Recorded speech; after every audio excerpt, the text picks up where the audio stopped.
ማብዛት ነው ያብዛው አንተ ነሽ አንቺ አምሻት እንደ ዛሬ ቆንጆ ነገር ሰርቻ ሳታቂ የምር ሙያሽን ዛሬ ነው ያየሁልሽ ግን እኮ በቤት ወጪ እኮ ትንሽ ብር ብትሰጠኝ ሁሌ ቆንጆ የሆነ ምግብ አዘጋጅልህ ነበር አንቺ ትቀልጃለሽ ነው እልቅ ብር ካልሽ ላይ ካር ትናንትና የሰጠሽን ብር አንጨልኝማ ያስፈልገኛል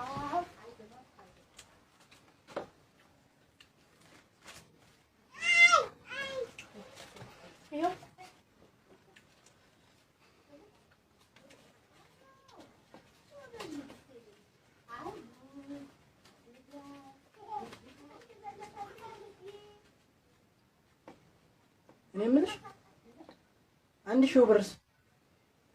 እንዴ የቤት አስቤዛ ገዛውበት እየቀለድሽ ነው ምን ያስቃል የምሬን እኮ ነው አንቺ ያምሻል እንዴ